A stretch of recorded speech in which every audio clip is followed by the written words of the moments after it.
Hello and welcome. Today I'm going to be talking about my stationery favorites for 2024. I figured I'd start with the pouches since that's like what everything is in. So this first one is a Petite tote from the Superior Labor, and it was a very recent purchase. I actually got it at the end of November, I think. I was planning on this being my main purchase of 2025, but it just had been out of stock for like 6 months, so I was expecting it to be back in stock in the new year. And then I saw it pop up and I decided I did not want to wait like another 6 months to buy it, and I'm really glad I got it. I use it every single day. It's so cute.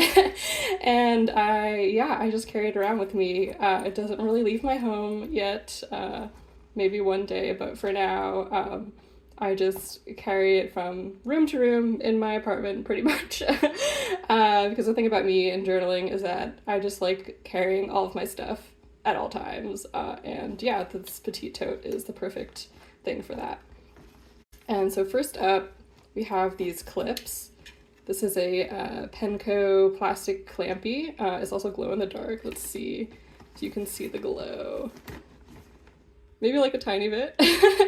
So it definitely does glow. It's a lot of fun. I just really enjoyed the green and the white and the color, and the fact that it glows is just kind of another fun bonus. And then this is the Travelers Company. I think it's just like, they call it just the regular clip. This is the road trip one that they just came out with, but I also have the airplane one. Actually, let me get that one. Yes, this is the airplane one. I've had this one, I think, for like over a year. It's also great. I kind of just like switch them in and out depending on my mood, which design I want to see. But yeah, these are super convenient. And then next up is another recent purchase, and the same thing happened. I guess, you know, the Superior Labor just got like a lot of stuff done right before the holidays, which makes sense. But yeah, I have been wanting this utility pouch. Basically for like, I think March was the last time I saw them in stock. And yeah, I just decided to go for it just because the supplies I was carrying with me every day just got more and more. And if I don't carry stuff around with me, I don't use it. So it really just helps me use what I own. But before I had this utility pouch, I had the Hobonichi small drawer pouch, and I'll set it up now so you can see what it looked like for the better part of the year. Okay, so here it is all set up, and I do transfer to this pouch when I'm like traveling or just don't want to carry like the big Superior Labor utility pouch. Need something that's just like a little bit more compact. So another favorite would be the Travelers Company Art Toolkit Travel and Sketch watercolor palette. I've used this for about 1.5 years every single day, and it's very well loved, as you can see. And I'm actually upgrading this into 2025, but I still love the size and the feel of this one. And the upgraded palette's going to be the Amaru Cute Things from Japan palette. So it's a little bit bigger, gorgeous design, and yeah, so cute. But I really love watercoloring in my journal and sketchbook. I just didn't want to replace or add like different colors to these. I really looked for tubes of the original paints, but I'm not sure if they actually make them, or maybe I'm just terrible at Googling, but I believe this is the Royal Talons Van Gogh line, and they're also like a student grade watercolor line, which is fine. Like, by no means am I a professional watercolor artist, so I really can't tell the difference, but for 2025, I'm gonna upgrade to Daniel Smith watercolors. But yeah, this is definitely a 2024 favorite, used every day, nearly every day, and yeah, it's a nice, compact, super cute size, pretty perfect. And then I do love all of my fountain pens, but of course this is a favorites video, not every single fountain pen I own video.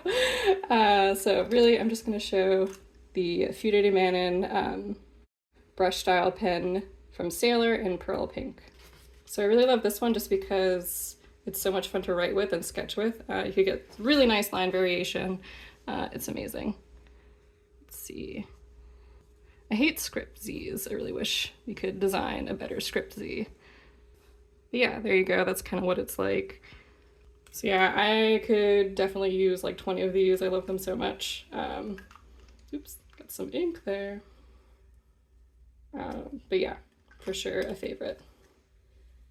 And then going back to the Superior Labor Utility Pouch, the reason that I eventually stopped using the Hobonichi small drawer pouch was just because I had a couple other items that didn't quite fit in the small drawer pouch, or, you know, I could cram them in there, but I really didn't want to like damage the small drawer pouch. So yes, that's why I kind of decided that I should get a big pouch. So the first one of those is the Kokuyo Correction Pen in, I think it's called recycled paper. So I've rubbed off the text completely, but I'll put a picture up of what it normally looks like. I use this also nearly every day just because I make a lot of mistakes, but it's absolutely perfect. It blends in really nicely with Hobonichi Weeks specifically, but also like other papers. Like, let's see if I can just get rid of this grid. So yeah, this is the Midori grid notebook, and it's a little bit lighter than this paper, but for sure other papers, it's like really seamless. It dries pretty fast. And yeah, it's really nice to use. And then next up is the Tombow Mono Glue Pen.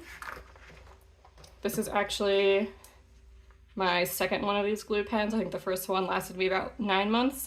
So it's my second one. I really love using this. It's great for like gluing down small things or just having like a more portable glue stick. Honestly, I've also glued some pretty big things down with it, but it's really perfect. Okay, put that back. And then next up, last item in the Petite tote would be my traveler's notebook. Specifically for this favorites video, I wanted to talk about the To&FRO Organizer pouch. This thing is like this, I forget what kind of material they call it, but it's like this very lightweight material, and it just adds like a tiny bit of extra protection to the traveler's notebook. So I don't know, pretty unnecessary to be honest, but I know a lot of people really enjoy seeing like the patina and the scratches that come with like throwing your traveler's notebook in your bag and stuff like that. And I'm not even opposed to that. I think, you know, scratches are also very beautiful, and I've definitely scratched up my covers as well. But for me, I just like having this little, you know, extra little bit of not even protection, I don't know. I just like having this tiny little case for it. And yeah, I got one in the passport size as well. And I think they're really sturdy, great quality, even though the material is really thin. Yeah. So that is the Petite tote, and yeah, I carry this around with me all day, every day, from the office to the couch, back and forth pretty much to those two places, but hey, yeah, I love it. Next up is fountain pen, ink, and accessories, pretty much. This is, I think it was a lunchbox by the illustrator Lulie Wallace. She's based in South Carolina. I got it like well over 10 years ago. It stored a lot of things over the years, but right now it's home to my some fountain pen accessories. So first up would be the Kakimori holder and brass dip nib.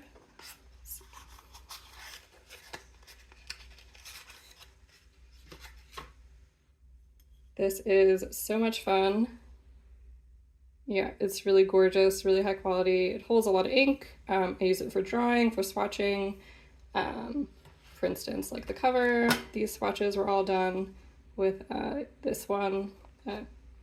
Yeah, and these on the back as well were all done with this brass dip nib. So yeah, it's really perfect and a lot of fun. Okay, so that's that. And then I really love all of these inks, but one of my favorites that's in here would be Lennon Toolbar's Cat General. I like the color, but most importantly, oh my god, the packaging. I think their packaging is amazing, and then this one in particular is so much fun. The bottle also looks really lovely. I mean, how perfect. Amazing. And it's actually this color right here. Yeah. And then I drew this little paw also to commemorate the ink. That's that one. And then kind of cheating a tiny bit, but the next up is actually a category of inks instead of one ink. So pigment ink is far and away my most favorite type of ink, just because of all the watercolor that I do, and I also like to change up the line work and you know, have different colored line work with different colored inks. So this is my current Kakimori ink collection.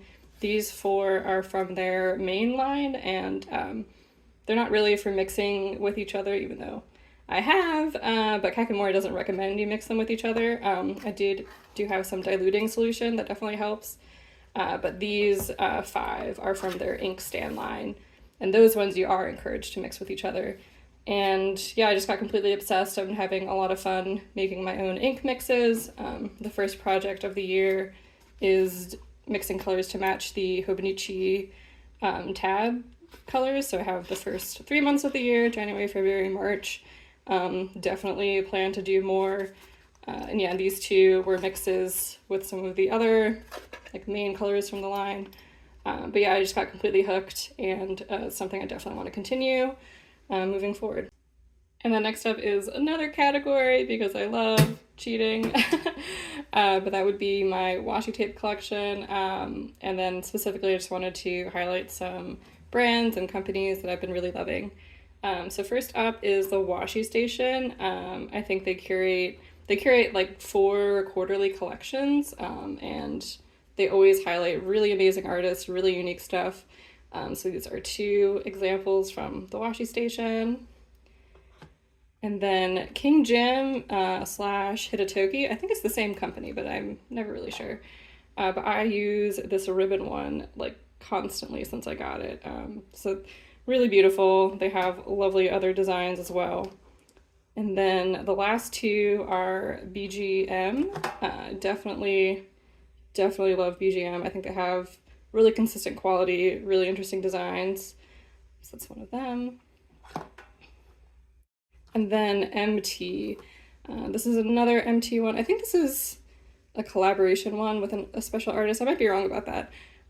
But yeah, I think they also have a lot of really interesting tapes. I also like their like solid color lines, I think are a lot of fun. So I love them a whole lot. And yeah, this is just another of those lunch boxes with this paper tray I made. And here's the rest of the collection. But yeah, this is a favorites video, not a collection video. I keep on just wanting to talk about everything I own, which is not the point. And then I just wanted to talk about stationery goals, spending goals, like for next year and how I'm going to approach purchases. So number 1 would be pay for shipping. I think it's like really, I mean, I've definitely gotten caught up in just wanting to like reach free shipping, but I think in 2025 I would rather, you know, spend $10 in shipping on a $5 item that I really, really want versus, you know, spending $60 and getting free shipping for an item that I really want and a bunch of other items that I probably didn't need to buy. So that's number 1.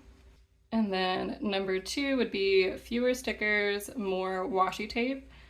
For me, I didn't really use, or I mean, I did use the stickers that I bought, but I think I found it like weirdly stressful at times, which is ridiculous to say, I know, but I think for me, washi tape is much more enjoyable to use because I know I have so much more of it. Like, I'm not going to run out. I definitely have, you know, like sticker use. Like, I don't like using stickers, which, yeah, again, is weird to say, but I think, hey, if that's what I want, I think that's perfectly fine. And I know, as you saw, I am running out of storage for washi tape, but I think where there's a will, there's a way. There's always more storage for washi tape.